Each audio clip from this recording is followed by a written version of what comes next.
Entrepreneurs are perfectly positioned to thrive during times of uncertainty by pivoting their business and adapting to change. That is a quote by Dan Sullivan.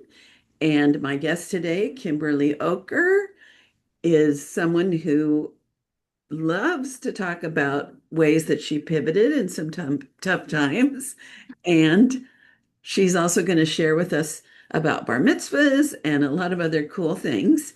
But before I welcome her to the show, I want to say hello to everyone and remind you that I am available for a 20-minute conversation if you've just got something that you need to get a little support on. I'm not trying to hook you into coaching or buying my big things. If you uh, book that, I'm just here for you. All right. So let me tell you about Kimberly. First of all, welcome, my dear. Thank you so much. I Yes, appreciate you having me. I am excited. So you're in California as well. Yes, we're in the same time zone. I'm in Northern California. What city? I'm outside of Sacramento. I live in Rockland, which is just a little bit east of Sacramento going towards Lake Tahoe. Nice. My nephew lives in Rockland, Yeah, so I know it. come visit. Yeah. So Ms. Kimberly has been in business for over 20 years, and she is an award-winning photographer specializing in bar mitzvahs, weddings, and portraiture. And we'll get into this, she is transitioning into photographic art with her landscape and nature photographer. And she won a very big award at the recent PPA convention, uh, the Diamond Award. And explain to me your big award. Um, so IPC, the International Photographic Competition that's put on by PPA, the Professional Photographers of America, have this incredible competition. There were 16 categories. If there were thousands of images submitted, and um, if you are in the top 32 of each category, images are judged live at the convention at Imaging USA. Um, I was just happy to get in that top 32, but somehow I got the top image in the landscape category, which was surreal and incredible. And even made it's head to head, kind of like March Madness. Yeah. Um, Even when the 16 top images went against each other, I made it through one more round.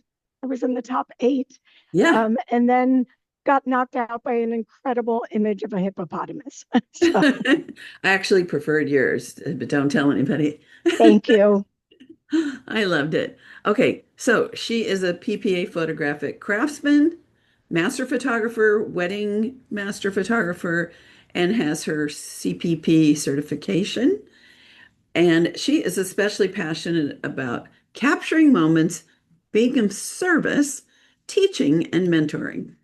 So, hello, hello. Hello, hello. Good to see you again. You too. All right. So I asked you to give us a little short, surprising bio if you have, or maybe it doesn't have to be super surprising, but like, how did you get into photography as a business?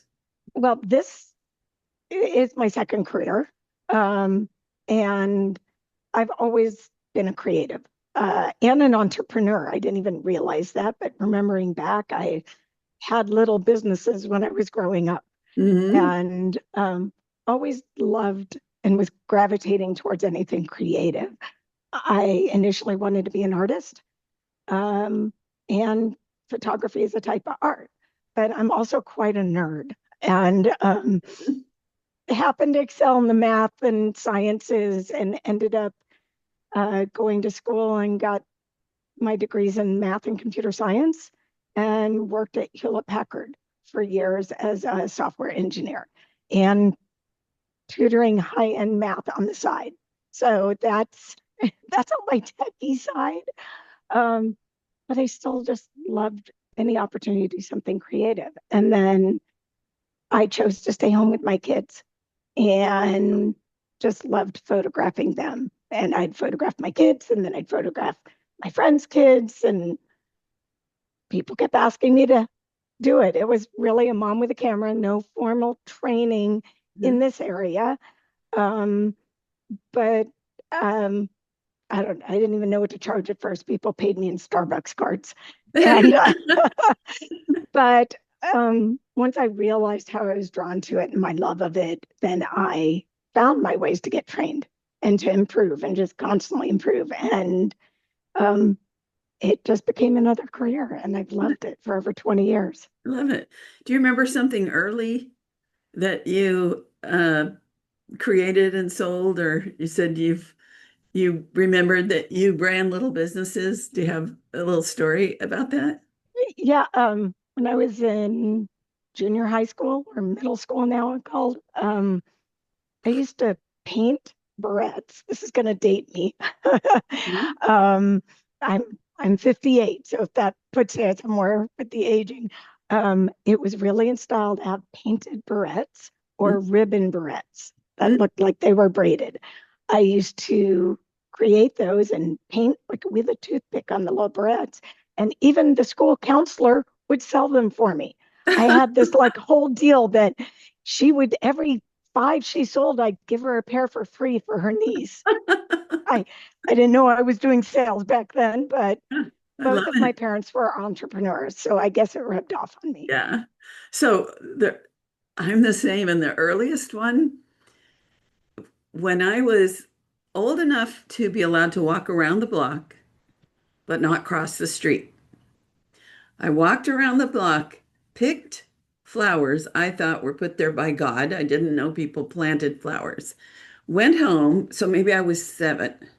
Tied, made little bouquets, tied little ribbons, walked back around the block, knocked on doors, and sold the little bouquets. Oh, I love that. I love that. And I later in life remembered the expression on this one woman's face where it was clear she knew it was her flowers, but she gave me a dime or a quarter or something. And years later, I was like, oh, I was creating art and selling it at 7. So I love to hear that And you, you were sharing it with other people. You saw the beauty and you wanted to share it. I love yeah. that. So I love that too. All right. So a topic we haven't really talked about much, if at all, in this program is bar mitzvahs. And bar mitzvahs are a great industry. And what I found, I only did a few, but what I knew was once you get in good with a bar mitzvah family and community, they love to refer you, and their friends love to use people that their friends did. So, um, first of all, do you agree with me that that is one of the bonuses of bar mitzvah? Not only do I agree, I already had like made myself notes for today, and community was one of my big words that Oh, I was good. going to talk about. So Well, tell I me didn't more even about prep that. you on that. Oh, tell me more about that. Well, community, I think, is really important with bar mitzvahs, but with your photography business overall.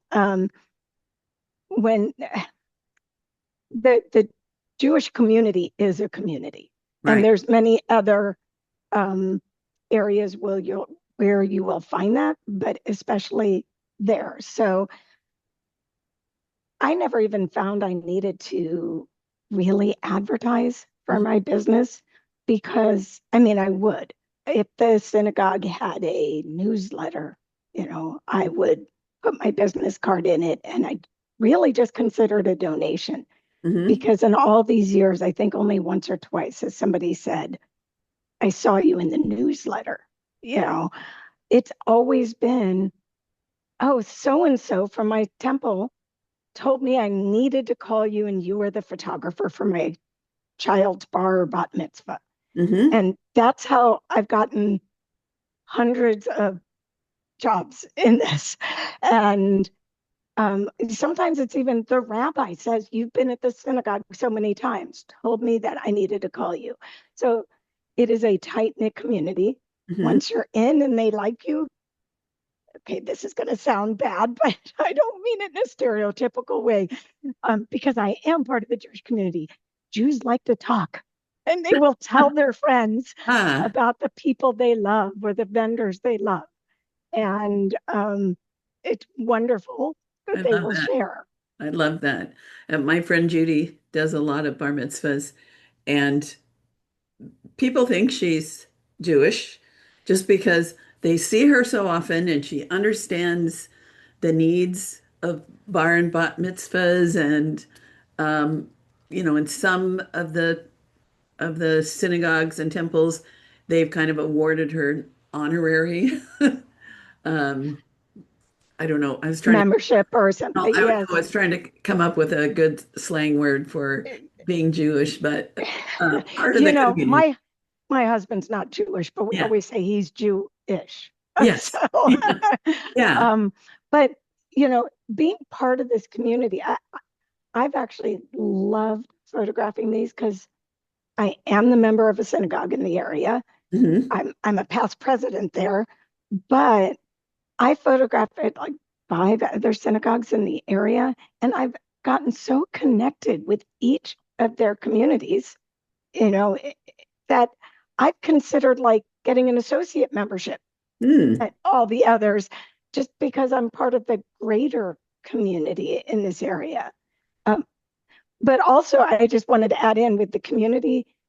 For me, it's not just about the community that helps get you these jobs and you're Right. in with this, it's the photographic community. Right. Being part of my local organization, formerly known as affiliate, but now we're called Community Network Partners um, of PPA, the Professional Photographers of Sacramento Valley. Mm. I This is my group of like-minded creatives, and these are my friends in the area. These are my second photographers, and these are the people who covered me when I got COVID at one bar mitzvah Wow. and was too sick for the next weekend. And they photographed it for me.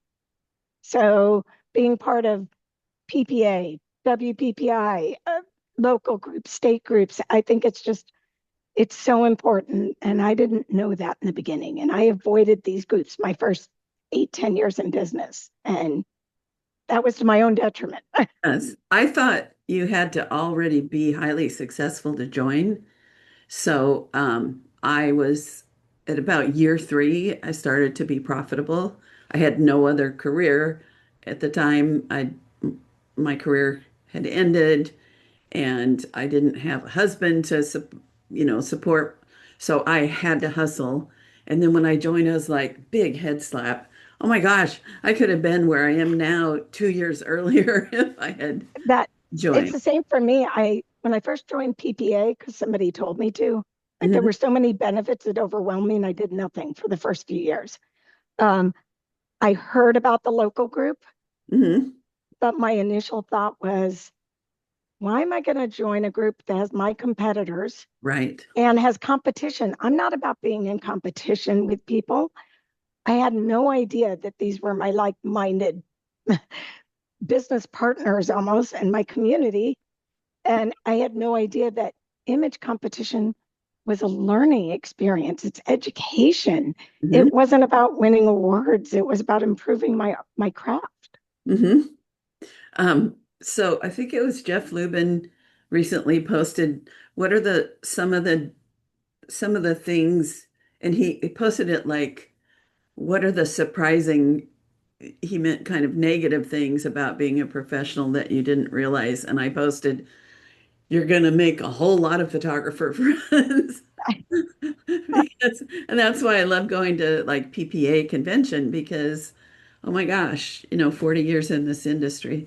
Anyway, so we are crazy about the world that supports our industry. We're like-minded. Yes. So let's get back to some of the things people need to know, like for people that don't even know what happens at a bar mitzvah, or even like what is a bar mitzvah? Can you give us a little primer?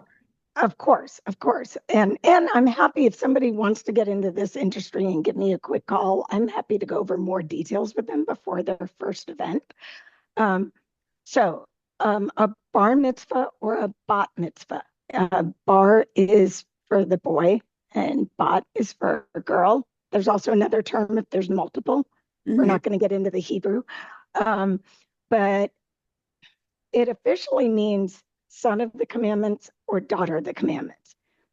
But what it really means is if you think back into Old Testament days, I try and think of it this way because people wonder, why is a 13-year-old being considered an adult in the community? Well, if I go back to olden times, people didn't live that long a life. Hmm. And at 13, your voice is changing, you're maturing. You can, you know, start a family at points like that, even though we don't think well of that right now necessarily, Right. but you could. That was considered adulthood. That was when you worked. You weren't a child anymore Right. at 13. So this is when in the Jewish community you are accepted as an adult. Got it. And as part of that, it's done different at different synagogues or temples. Um, but there is a service to commemorate it.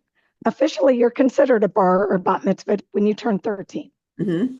But this can be an incredible event where at my, I'll use my synagogue as the example. Um, the child, now adult, leads the entire service. Long service, leads the prayers, does the sermon instead of the rabbi, Hmm. chants from the Torah. Um, the Torah is the what's considered the Old Testament, Hmm. and just so you know how difficult that is, just for recognizing what this 13-year-old's going through. The Torah is written in Hebrew, so another language, without vowels and without demarcations for how to sing it. It is so it really needs a lot of practice. You can't just recognize those words. You need to be really familiar with it and know the tune. Hmm. When I would teach about this in elementary school, so they knew about ancient texts. Uh, I'd write refrigerator on the chalkboard or the whiteboard Hmm. without vowels. We know English, so we would sound it out and we would figure out that's the word refrigerator without vowels. Hmm. But if you just knew how to read English and you didn't know what the words mean, you might not figure it out. Mm. And people, the kids aren't fluent in Hebrew, but they've learned enough at Hebrew school over the years Hmm. to read and to know some words. Got it. So And the lettering goes backwards, right?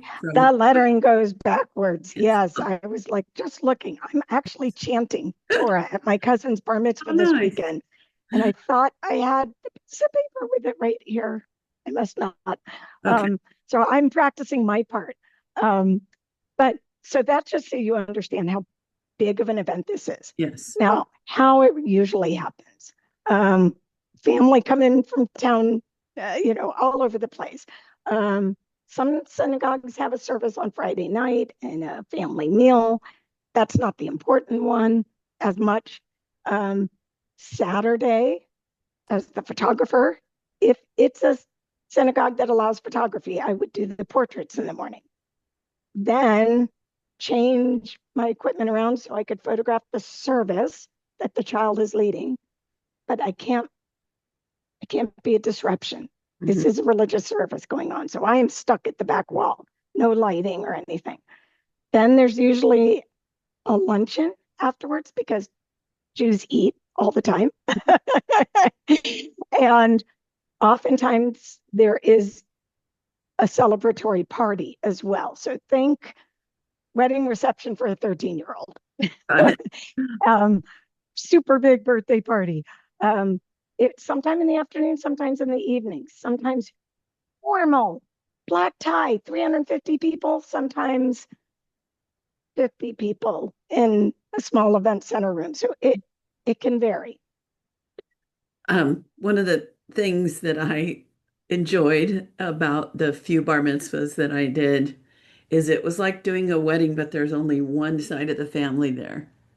I love that. Yes. And So that the explain important person is the kid. And you are just working with hopefully two parents, sometimes because of divorces, two, you know, for they're or two couples. Yes. But yes, I totally agree. yeah, I prefer to weddings. yeah.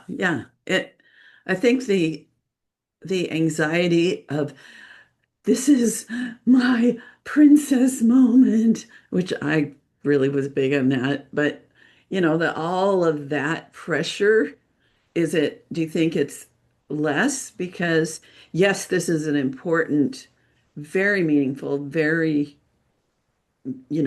like possibly Significant. bigger deal than a wedding because you can do weddings over and over again.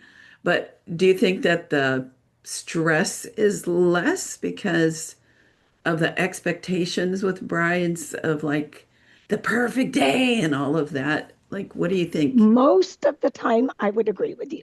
But sometimes, just like we could have a bridezilla, for Uh-huh. lack of a better term, sometimes one of the parents is also that way, like super Right. neurotic, every detail. Oh, are you getting this thing? Are you getting this? Oh, I'm not sure I like that smile that my child just did. Sure. Yes.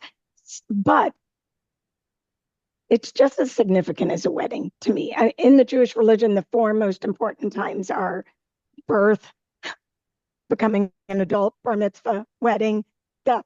I mean, it's right up there. But this is also a kid and they should have fun. And Yeah. they've done a huge accomplishment. My kids' secular teachers attended their bar mitzvah and afterwards said, oh, I should give him some extra credit for, public speaking, for English, like, Yeah. just So, what they needed to do for that day. so what are some of the key things that we need to remember to photograph? I know you said some portraits before and candids at the reception, but and um, the temple that I worked in, they didn't allow anything but maybe a couple of shots from the balcony, like hardly anything, but either before or after we redid all of the things Yes. so that I was photographing it as if it was live. So can you talk about what some of the key things that need to be photographed are? Yes. So first and foremost, it's really important to know what the rules are at the synagogue you're going to. Hmm. Because, like you said, like this coming weekend, my cousin's bar mitzvah, they don't allow photography during the Sabbath. And this Sabbath is from sunset Friday night to sunset Saturday night. So any family portraits or images that would be of the service have to be staged in advance. So knowing um, how religious, for lack of a better term, but like, whether they allow that or not, it's part of the rules of that synagogue. Hmm. So know the rules, don't break them. You'll never get hired back at that synagogue again. Right. And you're doing a disservice to their members and that family. So you really have to know how to capture each event with respect for that community. Um, I always like to photograph the invitation, similar to a wedding, and they're not always a printed invitation these days. This is where Hmm. you just go with the times. They're Evites, but when they're an Evite, I'll even screen capture it, increase the resolution, and print it, and Hmm. then give it to them afterwards because they don't have a printed copy. I actually have a couple of them sitting off here by side because Nice. of upcoming jobs. Um, Also, other details. They often have flowers, not like a bouquet, but flowers that are decorating the uh, the stage pulpit area. It is called the bima, and there'll be flowers up there. So I often put the invitation in the flowers because mom usually is the one who picked those out. And Mhm. it was very important which ones are picked out. So I want to make sure they're captured. Um, Another important thing is the kippah or yarmulke. And for those that are on YouTube, let's see, way up there. Mm. Okay, you can see there's like a basket with a whole bunch of them. Let me fix my camera again. My apologies. Um, I save one from every event. I have hundreds of them. Most of the times they print them. I can get one down and show you with inside information that like says the child's name in English, sometimes in Hebrew, has the date. It's a keepsake.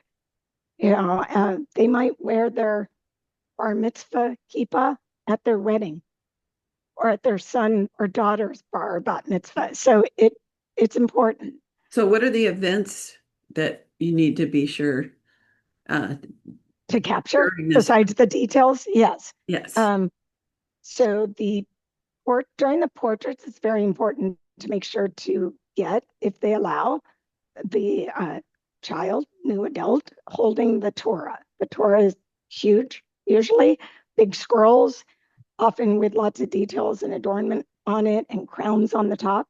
Hmm. Um, they have to practice holding it anyway. They're going to walk around with it during the service at one point. Um, During the service, important parts. If you're allowed to photograph during the service, if not, stage these.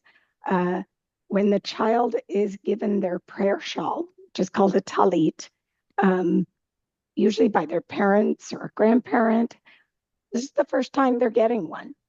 And this is now for the rest of their life, they'll wear this when they go to the Saturday morning services. Hmm. When that is given, that's important.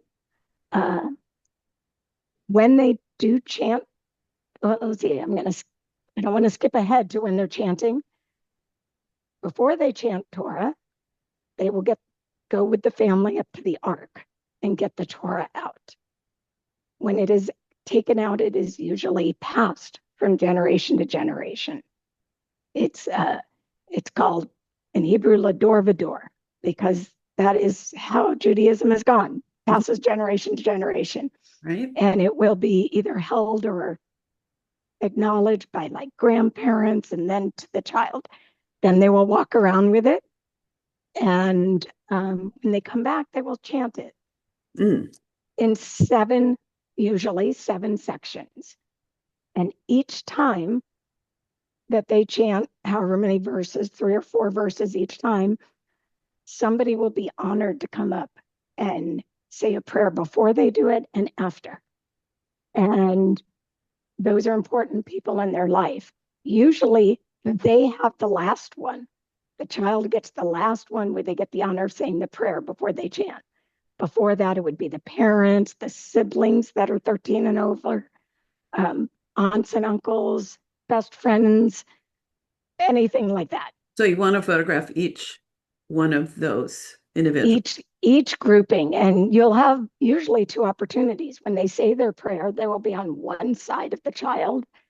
After they don't go sit down, and the next people are honored, they move to the other side Ah, of the podium. So you do get 2 chances.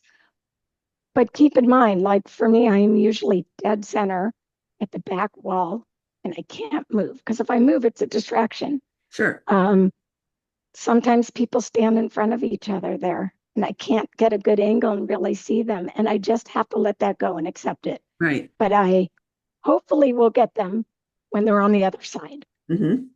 And sometimes I have a second photographer photographing from another spot at an angle just to get the things that I can't get because people are right in front of each other and I can't see the important people in the back. Okay. Any other, before we move on, any other Significant. key things at the service? Uh, yes, after all the chanting, somebody holds up the Torah with Okay. everything that's been read. And it's usually an important person holding it, but that's a really key thing to get. And then there's like gifts given to the kid and a parent speech, and then the kid does theirs.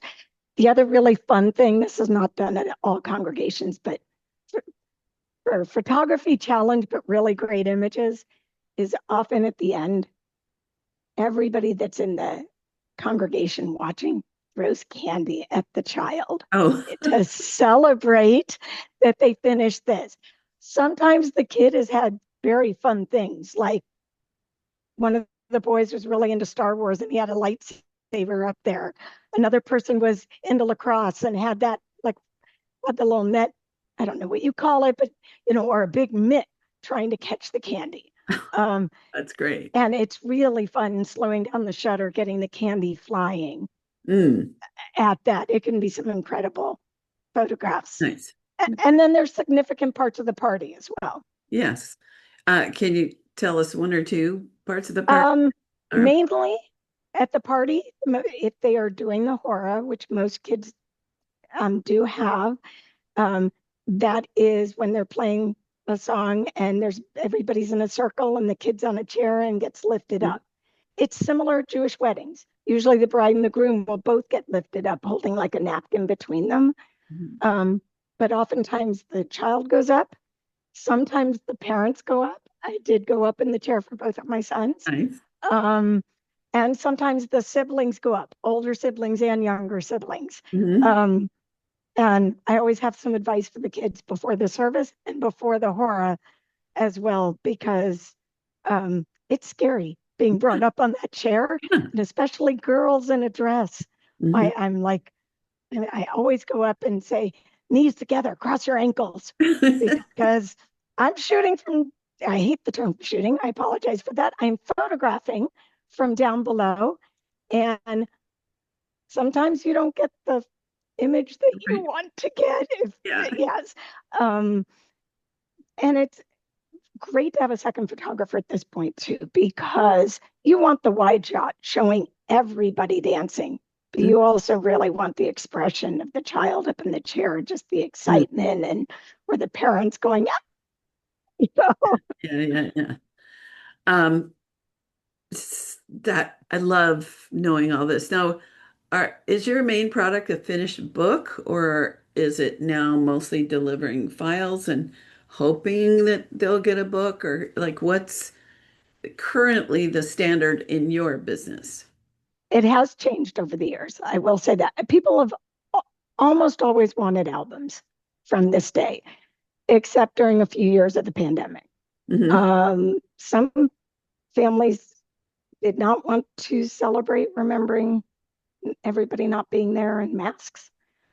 Some people just looked for the positives in those moments. Um, Everybody wants the digitals.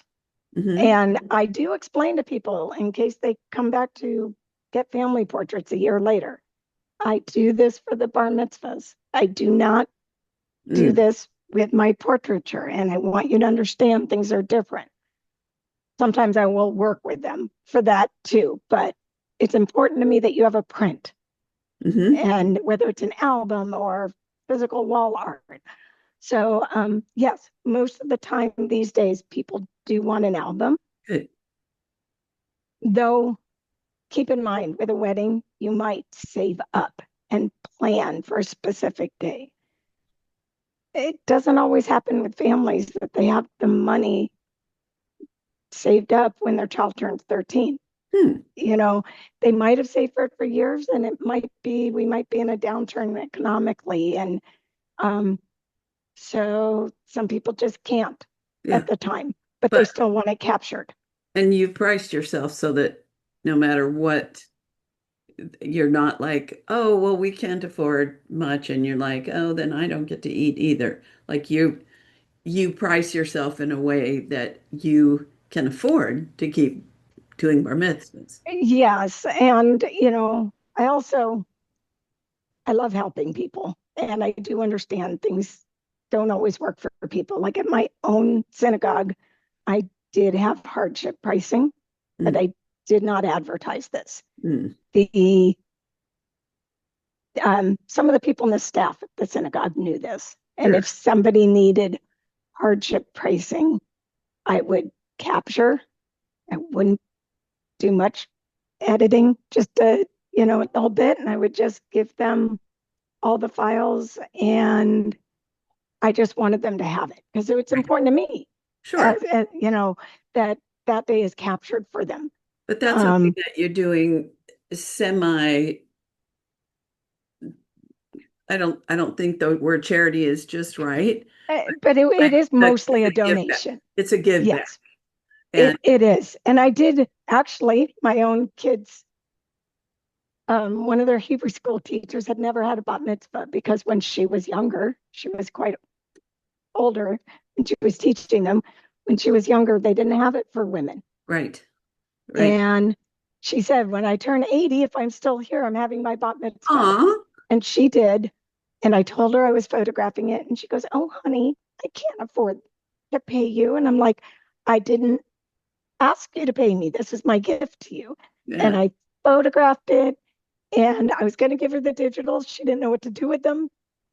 And I printed them inexpensively as 4x6s and slid them into a little physical album and just handed it to her as a gift. Yeah, I love that. I love that.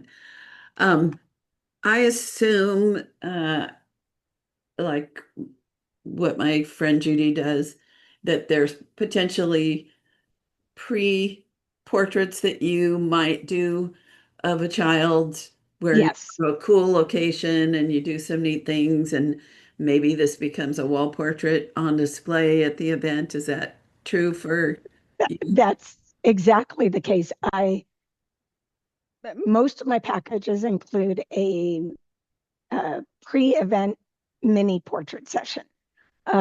Sometimes when the family's super busy, I might photograph their son or daughter at somebody else's bar bat mitzvah a week or two or a month or two beforehand because we couldn't get anything on the calendar. And I'm like, let's just go over this beautiful area right now and let me capture something for Hmm. you. Um, but oftentimes we find something significant. If they're really into reading, a couple of times I've gone into like Barnes and Noble and Hmm. they've given me permission, always check with the store. And we find all their favorite books and surround them with all their favorite books on the shelf behind Wow. them. And we've done fun things like that.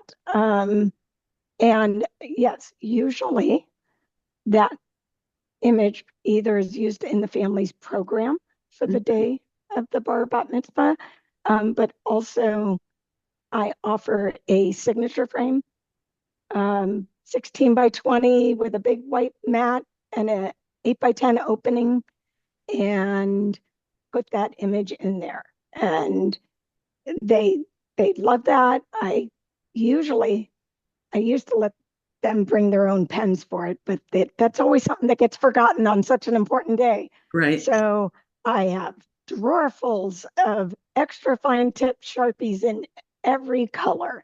And if the theme or the color for the event is blue and purple, I'm bringing blue and purple Got it. Sharpies. So let's transition to the conversation about transitioning. Um, I'm not sure.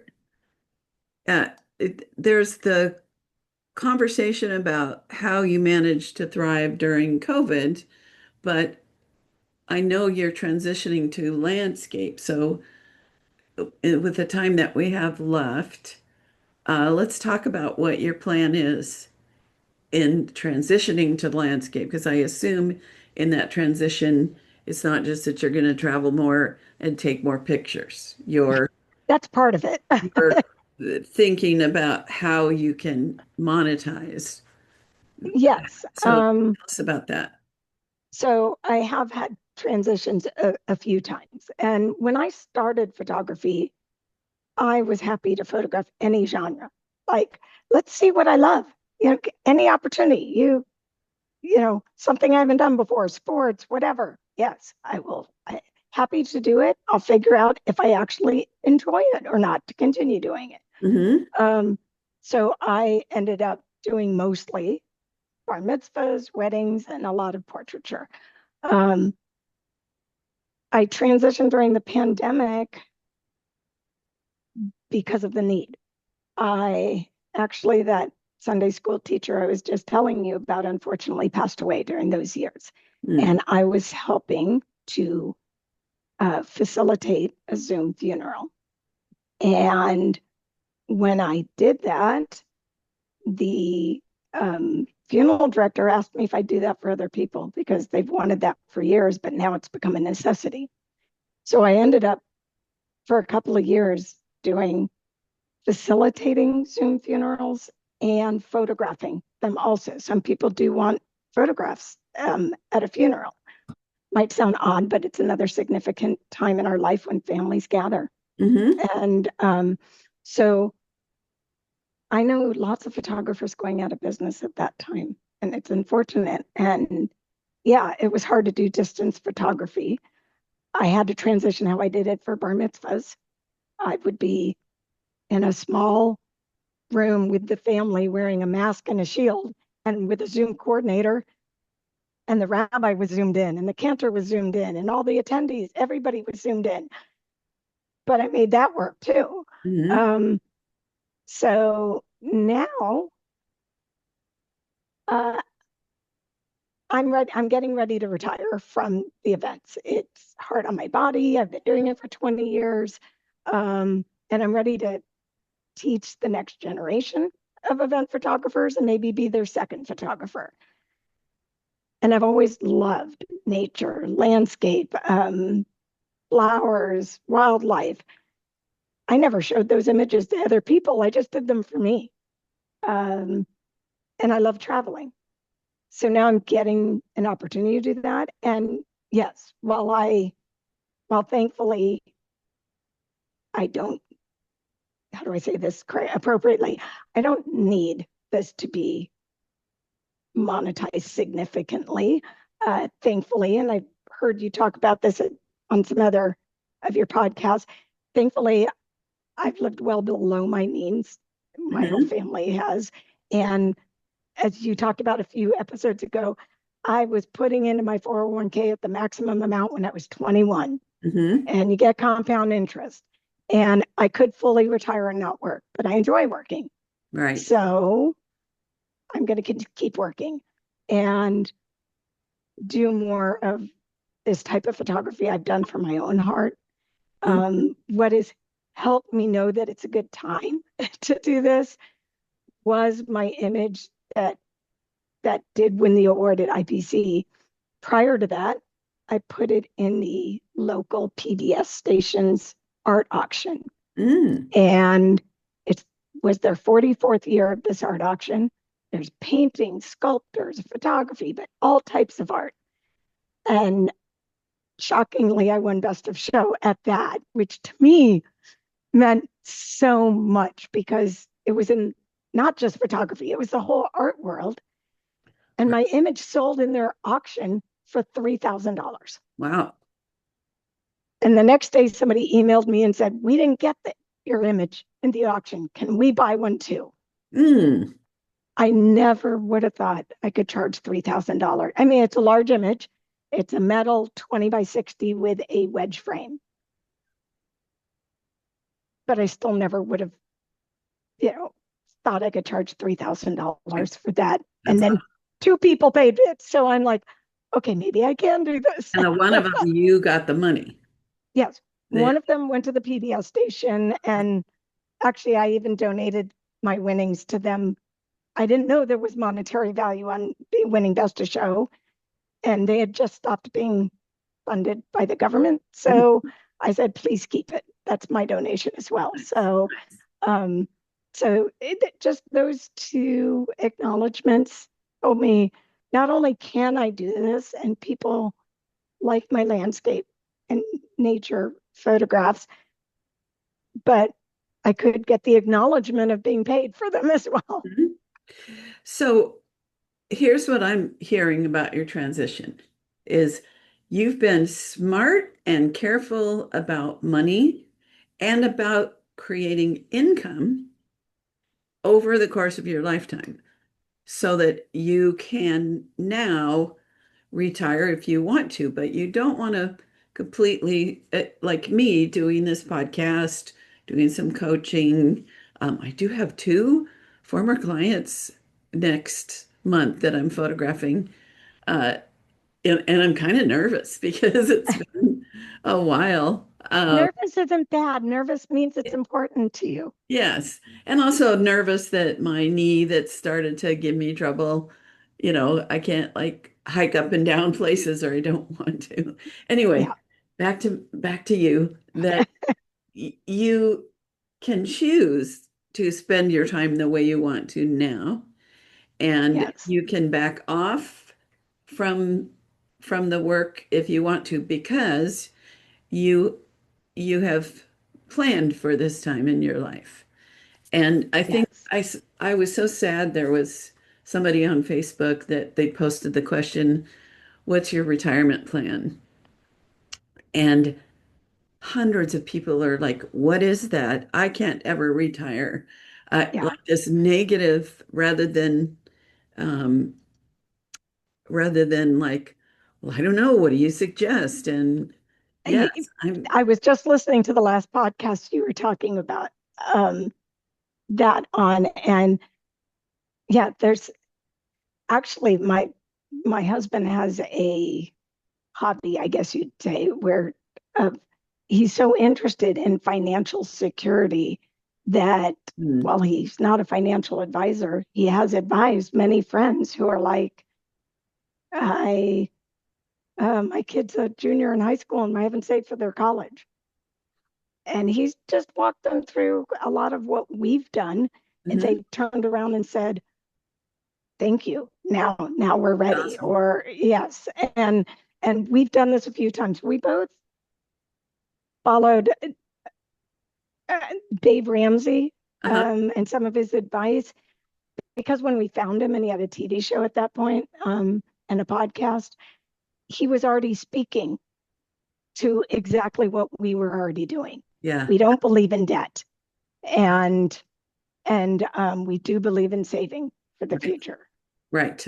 The thing my dad taught me was don't buy a car with payments. Get a car that's going to last a while, drive it for a long time, put money away that would be a car payment so that when you're ready for a new car, you buy it and then you don't pay all that interest. That's Understanding, if I could say one thing to people that are like, oh, I don't even know where to start understanding how interest costs you, how that interest on credit cards exactly it. and cars. Now, I I still have a mortgage because my rate for mortgage is lower than what I can get with money In a savings or investment invested, yes. and currently, it could anyway. So paying off your mortgage is a different question for It, people. it is, I will say, and not to go to Dave Ramsey here, but um, it's important to have an emergency account, but emergencies don't feel as much as an emergency when it's not also a financial emergency. Like a car breaking down is enough of an emergency if it's also not a financial burden on you. I I paid attention to the interest just like you when we were looking to pay off our house. And I did a spreadsheet because the whole math nerd thing. And when I saw how much the house was going to cost us with a 20-year loan, a 15-year loan, like with interest, that's when I was like, well, anything extra I can pay, I'm going to do because it's going to shorten the time frame and lessen the final cost. And at first, it was an extra $12 a month, but then it was $112 and then 212. And um and the grass feels different between your toes when the bank doesn't own the Yes. property. And Yeah, on the other hand, that money that you put into that could have been invested instead, making the same or more and accessible if you needed. Because if yeah, that money is tied up in your house, you can't get at it. So there's yeah. There's lots two of things. schools of thought in that, and I don't think either one's wrong. No, it depends Um, on everybody's. Anyway, um, I Not a actually financial podcast. Yes. know, What but kind of? my next solo episode, not this one coming up, but next month, is going to be on the topic of things to think about with money as photographers. So I love that what I'm hearing is the reason you can transition to something that's just plain fun is because you've been diligent financially, because it gets here. If you are able to keep working, photographing, running your business, all of that, it gets here so fast. It doesn't seem like it until all of a sudden you're like, Yeah. holy cow.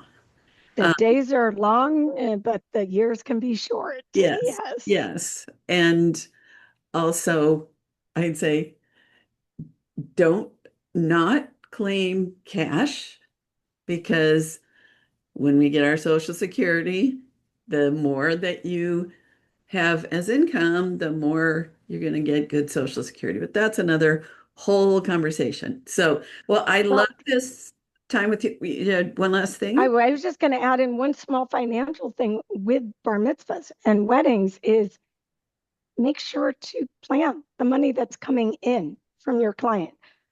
When I first started doing weddings, I worked with a photographer that would tell me, I need to get another job so I can pay for the album of the last job.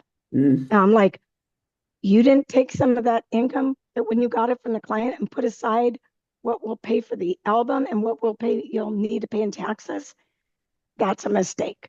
right. So making sure that you don't spend all the money coming in Hmm. because you have products you're going to have to buy Right. And and there's, taxes to pay. yes, and there's that until somebody said to me, which is much simpler than the whole bucket thing, have three accounts and put a third in the tax account, a third in savings, and a third in operating expenses, general live off it salary. And then I never had that, oh, shoot, it's tax time. I didn't send Right. enough. Uh, and now I thought I had a whole bunch of money, but now I have to give him a whole bunch.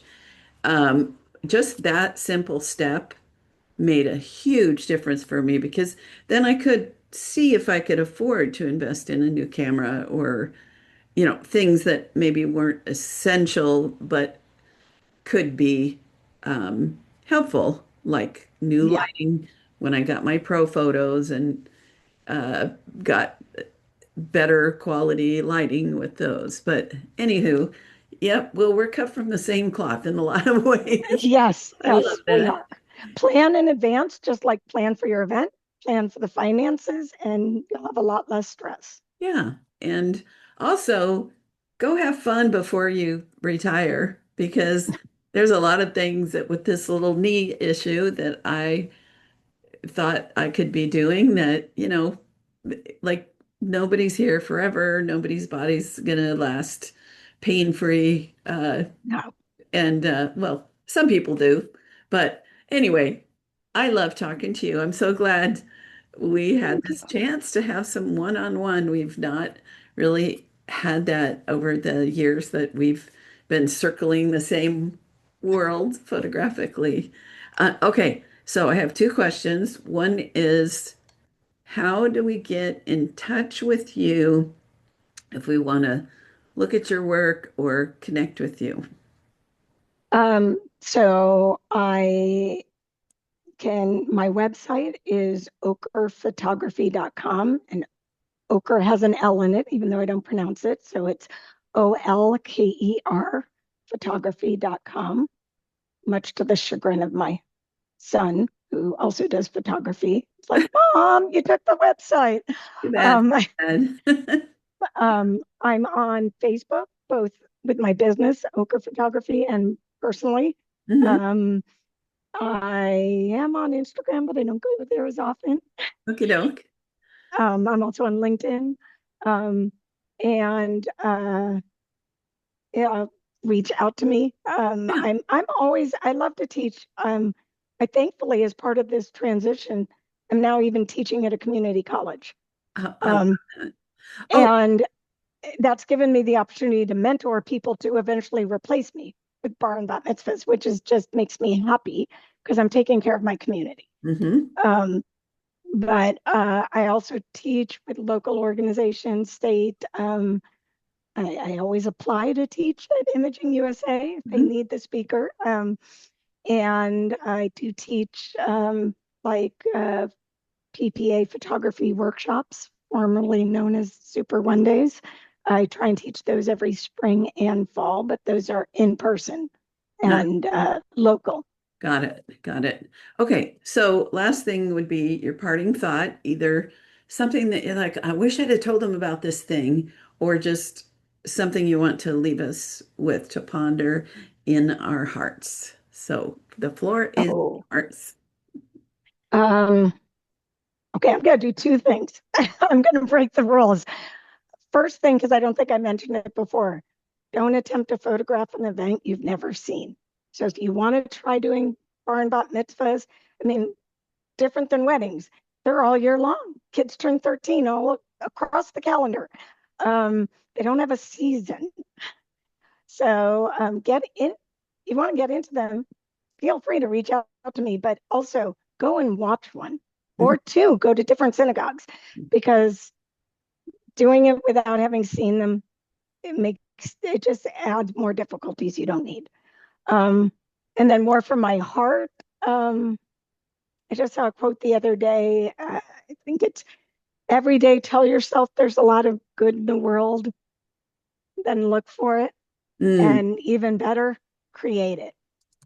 I love I I don't wear rose-colored glasses. I don't think everything is positive. I do see when bad things happen and there's negative things in the world. I just try not to focus on them. I adjust my focus and I just look for something beautiful I all love the it. time. Love it.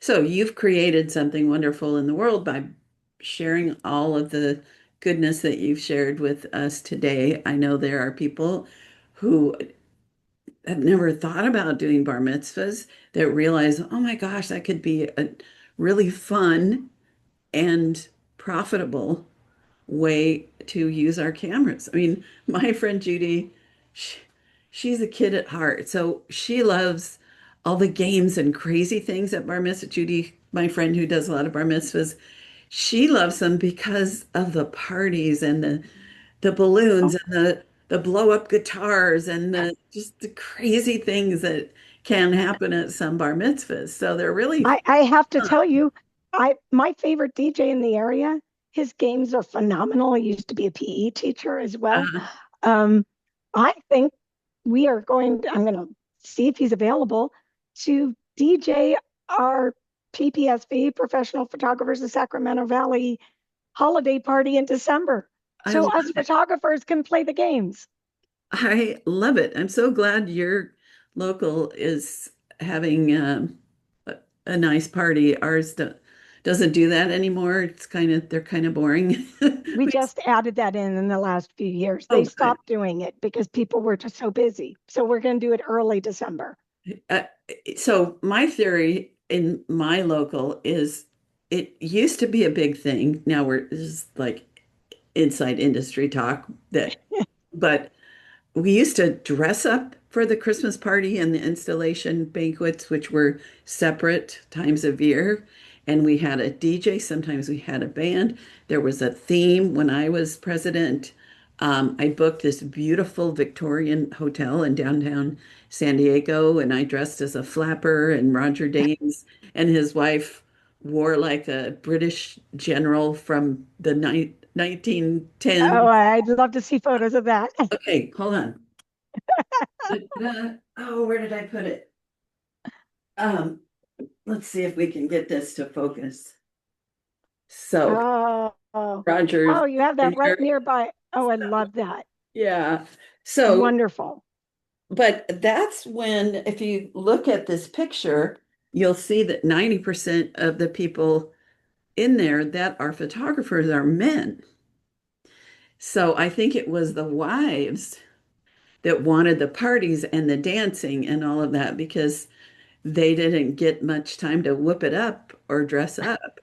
And Well, I'm the one who, with the help of a couple other people who like parties, I love who it. has who has worked to bring this back because same thing, the holiday party went away and we just kind of incorporated the awards we used to do then into our open house that's in January. And now we've separated it back out the last few years. And if you want to come visit your nephew up here in Rockland Hmm. in early December, come join us at our event. Yeah, yeah. So what I think is when there were more women photographers, um, just the demographic changed, and so the parties. Anyway. But I would love to revive that as well. All right. Well, thank you, Miss Kimberly. You are a Thank you. fountain of knowledge, and I always love your smile. That's when I think of you, I always think of your smile.